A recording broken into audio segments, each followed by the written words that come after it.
Yes, good morning everyone.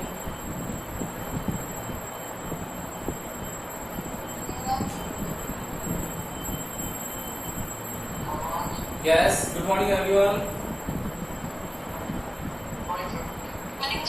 Good morning बेटा, good morning, good morning.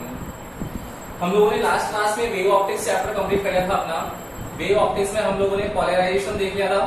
Polarisation में हम लोगों ने Brewster law, Malus law, polarization by scattering, double refraction, reflection, ये सब चीजें हम लोग देख चुके हैं। ठीक है ना। अब आप लोगों का सेकंड बुक के काफी सारे चैप्टर हो गए, 9 चैप्टर, 10 चैप्टर, ऑलमोस्ट कंप्लीट हो गया आप लोगों का सेकंड बुक का सिलेबस। तो वापस हम लोग फर्स्ट बुक पे आ जाते हैं। फर्स्ट बुक में आप लोगों ने फर्स्ट चैप्टर सबने पढ़ रखा है, वहां पर कोई डाउट है तो बोलो, नहीं है ना। अब हम लोग सेकंड चैप्टर की तरफ मूव करते हैं। हमारा इलेक्ट्रोस्टैटिक का सेकंड पार्ट है। फर्स्ट पार्ट था इलेक्ट्रोस्टैटिक का electric charge and electric field, first part था। उसी इलेक्ट्रोस्टैटिक का सेकंड पार्ट है इलेक्ट्रिक पोटेंशियल एंड कैपेसिटेंस, वो आप लोगों का सेकंड चैप्टर है यहाँ पर। तो सेकंड चैप्टर जो है आप लोगों का वो स्टार्ट करते हैं हम लोग। Second chapter is yes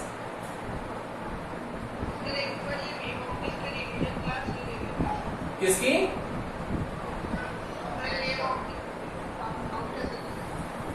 wave optics के सारे वीडियोस अपलोड कर रखे हैं, जाना वहां पर देखना, जो भी डाउट आए पूछ लेना, ठीक है ना। तीसरी चीज आप लोगों का सेमीकंडक्टर वाला जो चैप्टर है वो पेंडिंग पड़ा है टेस्ट के लिए। वो सेमीकंडक्टर वाला चैप्टर आप लोगों का हम लोग कब, वेडनेसडे को टेस्ट है आप लोगों का उसका, ठीक है ना। वेडनेसडे को टेस्ट है उसका सेमीकंडक्टर का।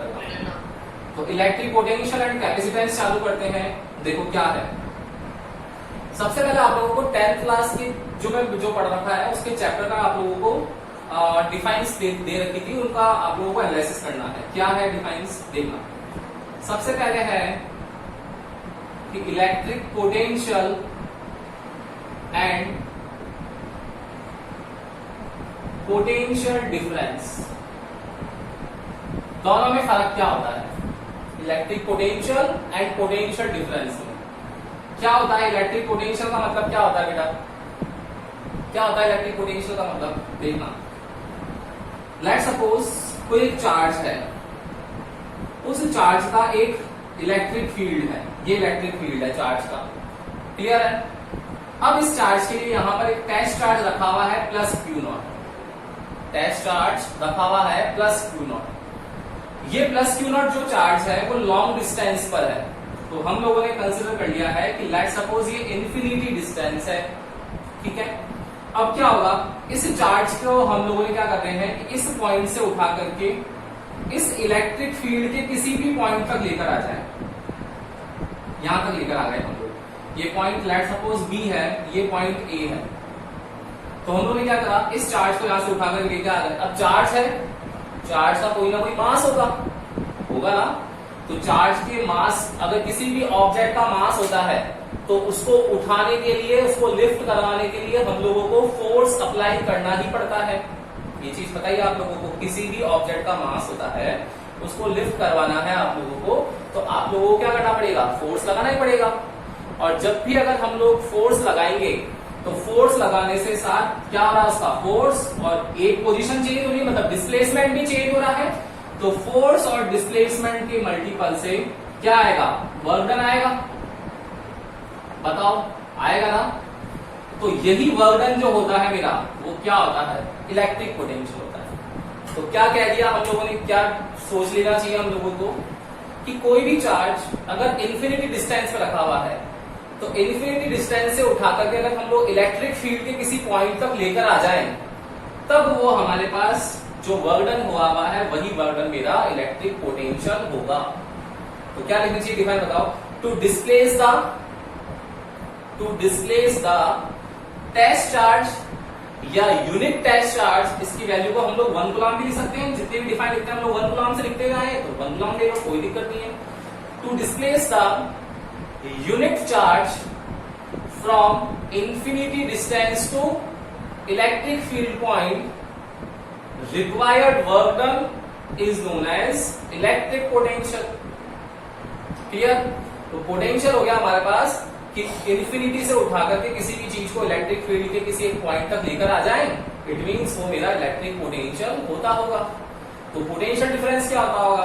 पोटेंशियल डिफरेंस होता होगा कि एक अगर इलेक्ट्रिक फील्ड है, गिवन इलेक्ट्रिक फील्ड है, इसी में कोई पॉइंट पर प्रेजेंट है चार्ज, इस चार्ज को इसी पोजीशन से उठा करके इलेक्ट्रिक फील्ड के किसी और पॉइंट तक लेकर आ जाओ। क्या करना है?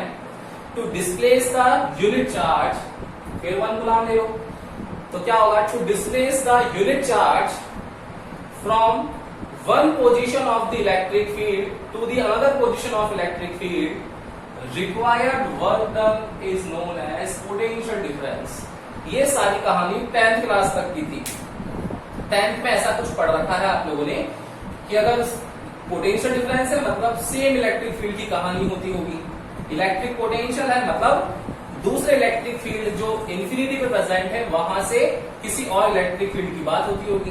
यही होता होगा। ये चीज समझ भी सकते हो आप लोग कैसे। पावर हाउस है, पावर हाउस से लाइट आ रही है आप लोगों के हाउस होल्ड सर्किट्स में आ रही है, तो पावर हाउस से आपके हाउस होल्ड सर्किट के अलावा बहुत सारे और भी तो हैं, सब जगह जा रही है ना। तो एक इलेक्ट्रिक फील्ड पावर हाउस का कॉमन हो गया कॉमन, वहां से डिफरेंट डिफरेंट जगह जा रही है। तो लॉन्ग डिस्टेंस है या नहीं है ना? लार्ज डिस्टेंस है। इस वजह से क्या हो रहा है? चार्ज का ट्रांसफॉर्मेशन हो रहा है, तभी तो इलेक्ट्रिक करंट का फ्लो हो रहा होगा। ये तो बेसिक चीज है, फर्स्ट चैप्टर में सीख ली हम लोगों ने। तो चार्ज का ट्रांसफॉर्मेशन हो रहा है इन्फिनिटी से, मतलब जो पोल्स हैं और पोल्स पर वायर्स लगे हुए हैं, वो कौन से वायर्स क्या जनरेट कर रहे हैं? इलेक्ट्रिक पोटेंशियल को। क्लियर? अब घर में आ गई लाइट, तो घर में जहां कहां पर आई होगी? मीटर पे आई होगी आप लोगों का। तो मीटर बोर्ड से डिफरेंट डिफरेंट रूम्स में जा रही है, तो डिफरेंट डिफरेंट रूम्स में जा रही है, लेकिन हो क्या रहा है? इलेक्ट्रिक फील्ड तो सेम ही है ना भाई। मीटर बोर्ड का इलेक्ट्रिक फील्ड है, उसी से तो घर के बाकी अप्लायंसेस, बाकी रूम्स कनेक्टेड होंगे। तो क्या होगा? इलेक्ट्रिक फील्ड का ही अगर एक पॉइंट से किसी दूसरे पॉइंट तक चला गया, इट मींस वो मेरा क्या हो गया? पोटेंशियल डिफरेंस हो गया। चार्ज है, उसका कुछ ना कुछ मास होगा, तो उसको लिफ्ट करवाने के लिए, डिस्प्लेस करवाने के लिए फोर्स लगाना पड़ेगा।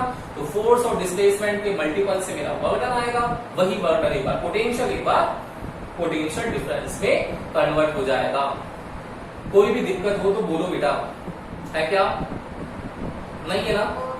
अब देखना, अब इस कहानी को आगे कैसे लेके जा सकते हैं हम लोग बोल रहे हैं कि वर्क डन जो है, वर्क डन किस पे हो? यूनिट चार्ज पर। तो Q नॉट यही हमारा क्या होगा? पोटेंशियल और पोटेंशियल डिफरेंस होगा। बोलो होगा या नहीं होगा? होगा ना? तो सेम फॉर्मूला दोनों तरफ लिखना चाहिए हम लोगों को। कौन सा? एक यहां भी लिखना चाहिए, एक यहां भी लिखना चाहिए। तो क्या हो जाएगा बेटा? इलेक्ट्रिक पोटेंशियल का फॉर्मूला मुझे यहां लिखना है। तो चार्ज कहां से डिस्प्लेस किया मैंने? From point B to A, तो V BA, ठीक है। यहां भी क्या किया हम लोगों ने? V BA equals to W upon Q naught. Clear है ना? फॉर्मूले को दिक्कत ही नहीं है। अब देखना, जब इसको हम लोग लिखेंगे तो कितना आएगा ये बताओ? कितना आना चाहिए? R21 था, तो R21 हो गया, लिखते थे हम लोग R1 माइनस R2। तो सेम यहां पर है, तो इस VBA को क्या लिख देंगे? VA minus VB W upon Q not. और VB कहां पर है? पोटेंशियल VB कहां पर है? इंफिनिटी पॉइंट पर। तो इंफिनिटी पॉइंट पर डिस्टेंस क्या है? बहुत ज्यादा है, इस वजह से वहां का पोटेंशियल जीरो कंसीडर किया जाता है। तो VB की वैल्यू क्या हो जाएगी? जीरो। तो VA कितना आएगा? W upon Q not. तो पोटेंशियल ना देखो सिंगल पॉइंट का आया है, इसलिए इलेक्ट्रिक ओनली पोटेंशियल है ओनली। लेकिन यहां कहानी ऐसी नहीं है, यहां क्या होगा? VA minus VB W upon Q not. देखो दो पॉइंट का डिफरेंस है, इसलिए यहां पर पोटेंशियल का difference, potential difference word use करते हैं। तो वहां पर पोटेंशियल डिफरेंस, यहां जीरो हो गया पोटेंशियल। क्यों? क्योंकि इंफिनिटी है, और इंफिनिटी पे डिस्टेंस बहुत ज्यादा होने की वजह से इलेक्ट्रिक फील्ड की वैल्यू मिनिमम हो जाती है। बताइए आप लोगों को, ये तो E equals to KQ upon R square होता है। डिस्टेंस बहुत ज्यादा हो जाएगा तो इलेक्ट्रिक फील्ड ऑलमोस्ट जीरो हो जाएगा, पोटेंशियल भी जीरो होने वाला है। बस कहानी खत्म। आगे समझ में? Electric potential, potential difference, infinity से उठाया इलेक्ट्रिक फील्ड। इलेक्ट्रिक फील्ड से उठाया, इलेक्ट्रिक फील्ड में पोटेंशियल डिफरेंस। क्लियर? स्क्रीनशॉट ले लो, इसके आगे कहानी चलते हैं। ले लो screenshot.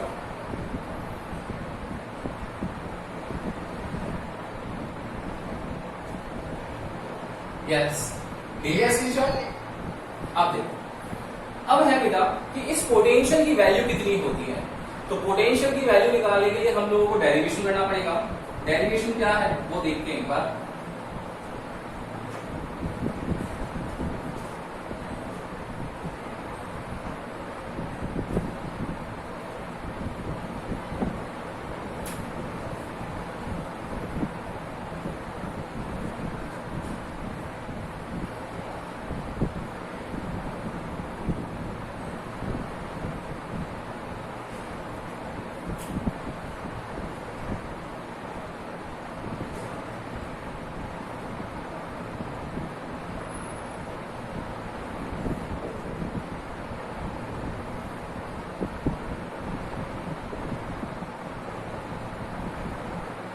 Electric potential due to point charge. अब ये पॉइंट चार्ज का मतलब क्या है? आप लोग बोलोगे कि सर चार्ज पढ़ा था हम लोगों ने कि चार्ज होता है, उसकी नेचर होती है प्लस की माइनस की।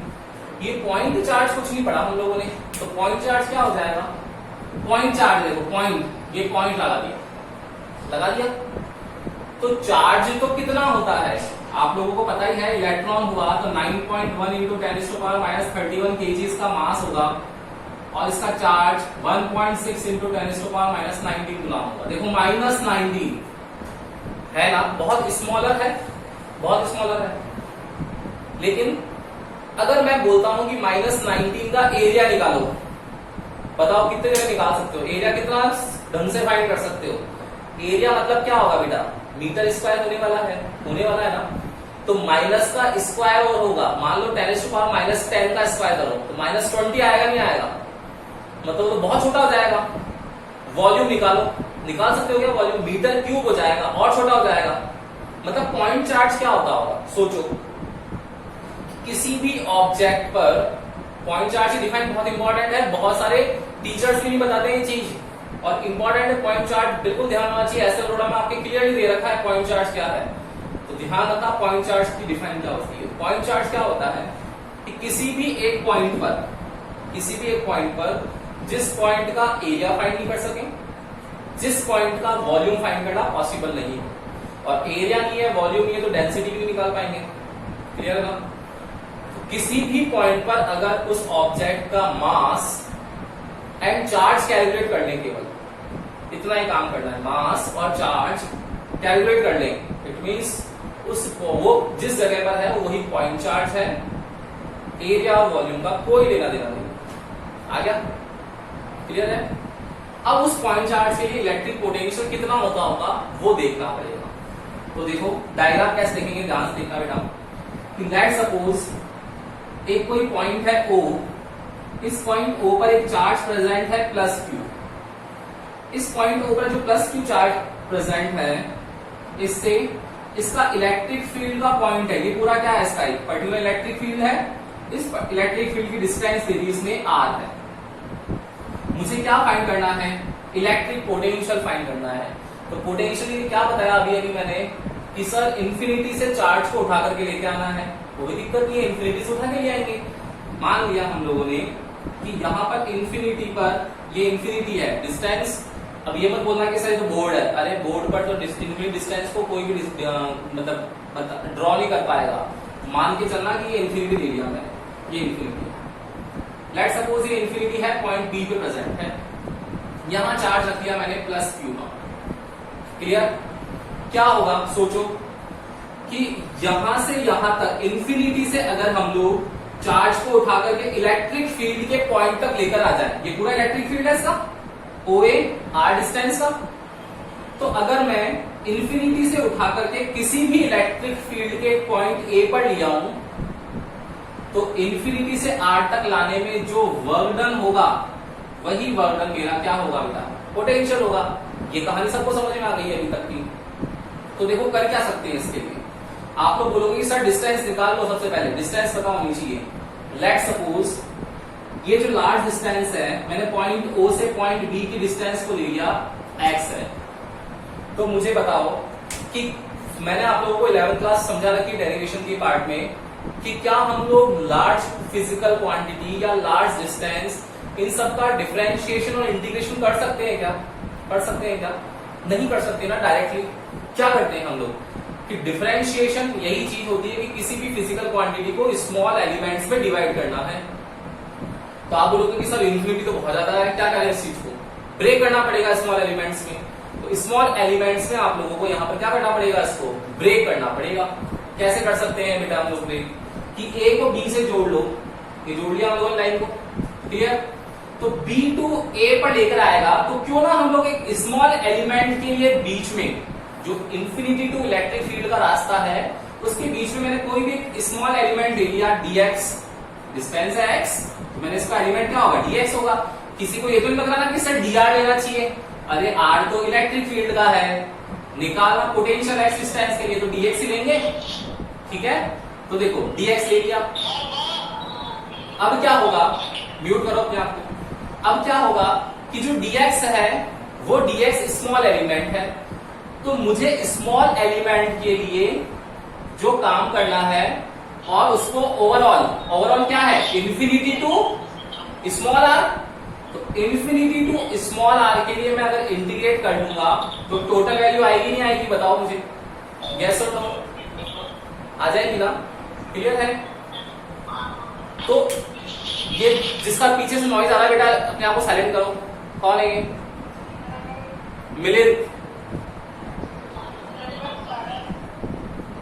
मिलिंद, अपने आप को म्यूट करो।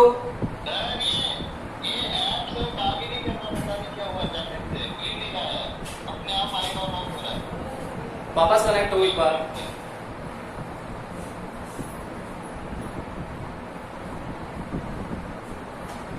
यस, देखो तो हम लोग क्या कर रहे थे बेटा कि पॉजिटिव चार्ज जो है उससे r डिस्टेंस का इलेक्ट्रिक फील्ड है और इसमें लेके आना है, तो dx डिस्टेंस के लिए हम लोग क्या करेंगे? कैलकुलेशन कर लेंगे और इन्फिनिटी टू r है उसकी रेंज, उसके बीच में इसको इंटीग्रेट कर लेंगे वो ओवरऑल के लिए, तो हमारे पास आंसर आ जाएगा। 11th में भी यही काम करते हुए आए हम लोग कि स्मॉल एलिमेंट लिख लेते हैं और होल वैल्यू निकालने के लिए उसको इंटीग्रेट करते हुए आए हैं। यहाँ भी वही काम करना है। देखो क्या करेंगे, सब जगह देखना क्या करना चाहिए, बताओ मुझे। वर्डन निकालना चाहिए। अब देखो वर्डन क्या होता है बेटा? फोर्स इनटू डिस्प्लेसमेंट होता है। सब जगह देखो ये प्लस है, ये प्लस क्यू नॉट है, प्लस और प्लस के बीच में क्या होगा? रिपल्शन। रिपल्शन होगा तो ये कहां जाएगा? इधर जाएगा, नहीं जाएगा? तो फोर्स उधर जा रहा है और डिस्प्लेसमेंट किस तरह हो रहा है? इस तरह हो रहा है। तो फोर्स और डिस्प्लेसमेंट के बीच में एंगल कितना बन रहा है? 180 डिग्री बन रहा है क्या? तो क्या हो जाएगा? For small element work done is कितना होगा? dw equals to force into displacement. तो कितना आएगा? dw equals to f dx cos theta. cos कितना है? 180। cos 180 इज -1, तो dw equals to minus f dot dx। Two charge system है, force निकालना है। फोर्स किससे निकालते हैं हम लोग? क्या होता है फोर्स का formula? k q1 q2 upon r square. तो यहां पर वैल्यू लिखनी है मुझे, बताओ क्या आएगी? dw equals to minus of k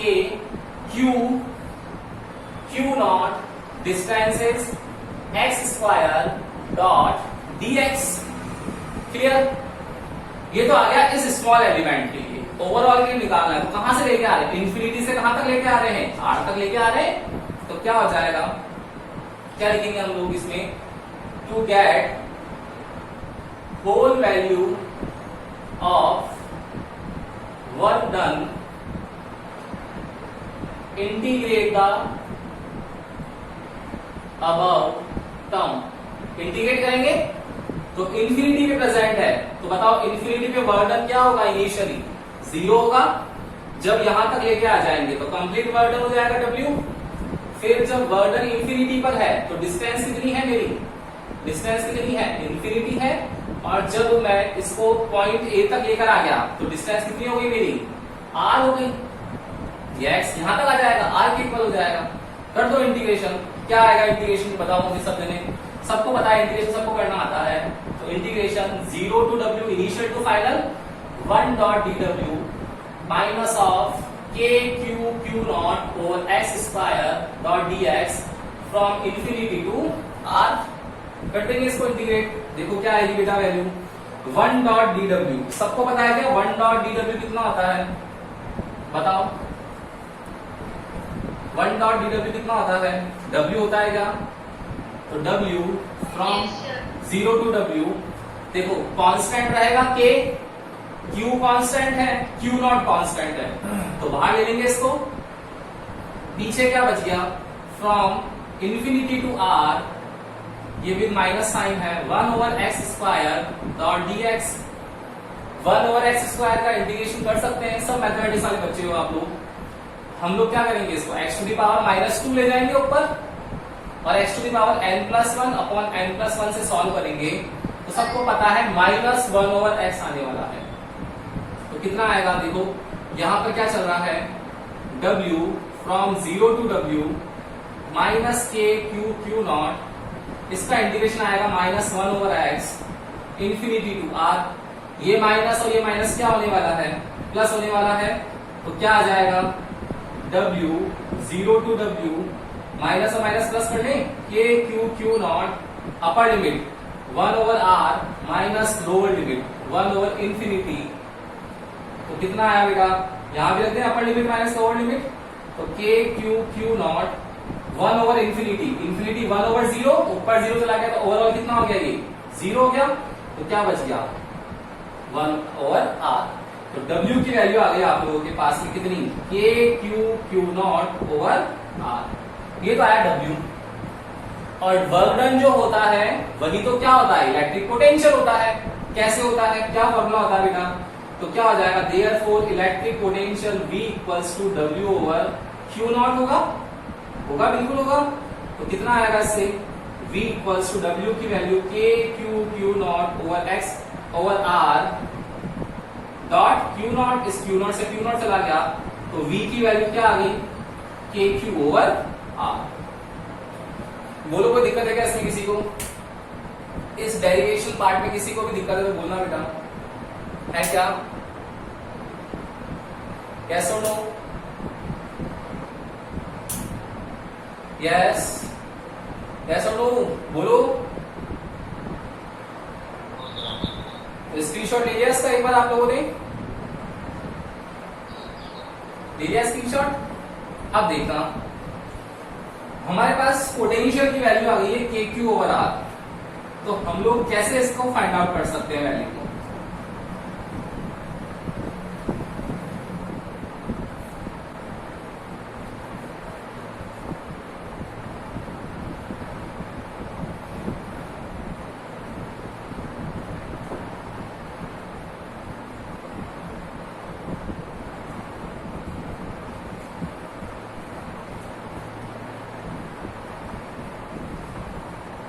तो हमारे पास तीन चीजें आ गई, फर्स्ट चैप्टर क्या आ गई F equals to k q1 q2 upon r square, electric field आ गया k q over r square, देखो एक q कम हो गया और पोटेंशियल में एक r कम हो गया, v equals to k q by r, electric field k q by r square, ठीक है।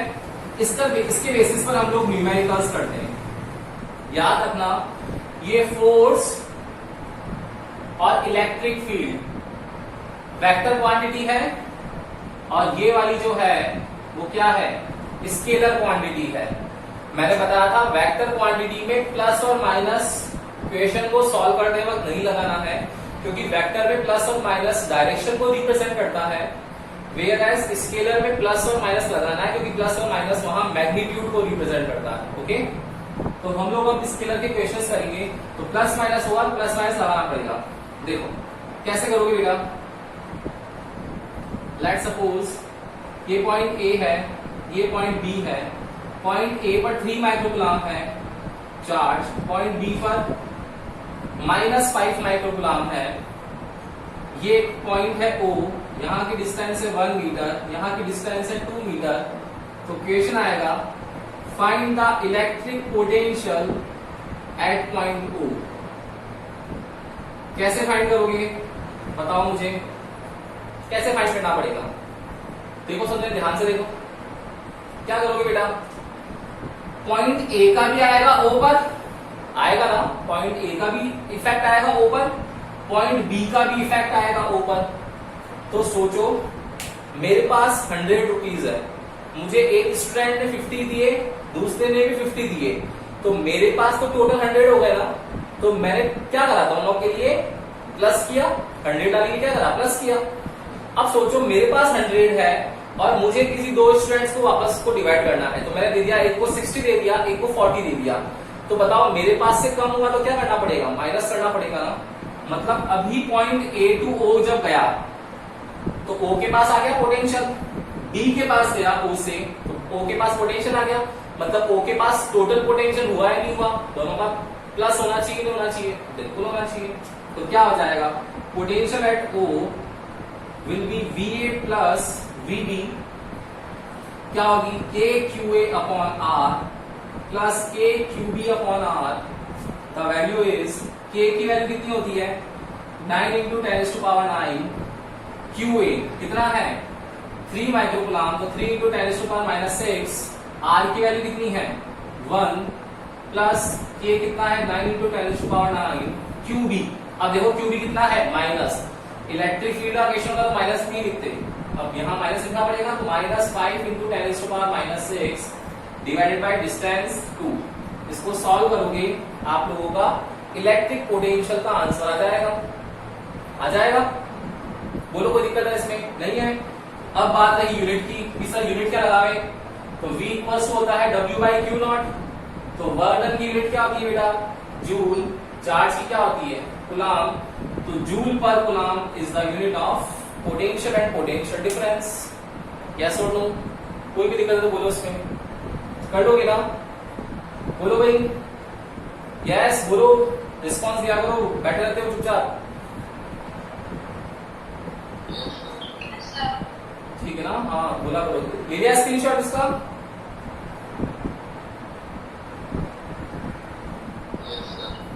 अब देखो, अब हम लोग कैसे इसको फाइंड कर सकते हैं। दूसरी चीज, यही न्यूमेरिकल में अगर चेंज कर दूं, इसी न्यूमेरिकल को अगर मैं क्वेश्चन को चेंज कर दूं, देखना बेटा कैसे क्वेश्चन चेंज करेंगे। सेकंड क्वेश्चन है कि अगर मेरे पास एक पॉइंट ए है, एक पॉइंट बी है, एक पॉइंट ओ है, पॉइंट ओ पर चार्ज रखा हुआ है 5 माइक्रोकुलाम, ये डिस्टेंस दे रखी है 1 मीटर, ये दे रखी है लेट्स सपोज 2 मीटर। तो आप लोगों को पोटेंशियल डिफरेंस निकालना है एट VA एंड VB। बताओ कैसे निकालोगे, बताओ कैसे निकालोगे। आप लोगों को पहले क्या था, A और B पर दे रखा था, तो A से O पर गए, B से O पर आए, तो टोटल आया। इस बार उल्टा करना है, O से A पे जाना है, O से B पर जाना है। तो O के पास तो कम हो रहा है नहीं हो रहा है, बिल्कुल हो रहा है। तो क्या करना चाहिए बेटा, माइनस करना चाहिए। तो क्या आ जाएगा potential eight O VA minus VB, या फिर VB माइनस VA। बताओ क्या करना चाहिए, ये करना चाहिए, ये करना चाहिए। कैसे पता पड़ेगा कि V इक्वल्स टू KQ/R होता है। V इक्वल्स टू क्या होता है, KQ/R होता है। तो KQ/R होगा, तो जब R की वैल्यू ज्यादा होगी उसके लिए पोटेंशियल की वैल्यू क्या होगी, कम होगी, यही तो होगा। तो बताओ R ज्यादा है क्या, यहाँ R ज्यादा है, तो B का पोटेंशियल क्या होगा, कम होगा, मतलब VA माइनस VB करना पड़ेगा। इस VB माइनस VA को नहीं कर सकते, ठीक है। तो VO कितना आ जाएगा, K Q की value 5 into 10⁻⁻⁶ divided by 1 minus K divided by 5 into 10⁻⁻⁶ divided by 2, 1 minus 1/2 कितना आ जाएगा, K into 5 into 10⁻⁶ divided by 2 joule पर कूलम आंसर आता है। बोलो यस और नो, आ जाएगा ना, कर लोगे क्या क्वेश्चन, सबको आ रहा है, समझ में आ रहा है, किसी को भी दिक्कत तो बोलना बेटा यहां तक नहीं है। तो electric potential and potential difference दो डिफाइंस, उसके बाद किसी भी पॉइंट चार्ज के लिए इलेक्ट्रिक पोटेंशियल की वैल्यू KQ/R होगी। ओके, अब आप लोगों को एक होमवर्क मिल रहा है, होमवर्क में क्वेश्चन करके लाना। देखो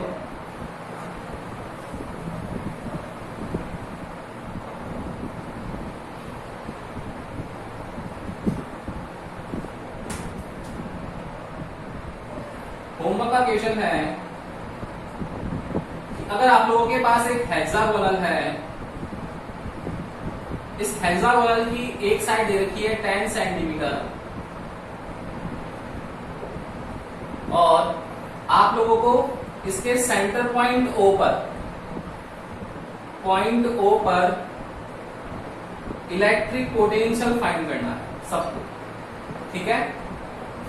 10 सेंटीमीटर साइड गिवन है और ईच पॉइंट पर चार्ज जो गिवन है QA, QB, QC, QD, QE और QF, सब पे चार्ज जो गिवन है वो 10 माइक्रोकूलम का गिवन है।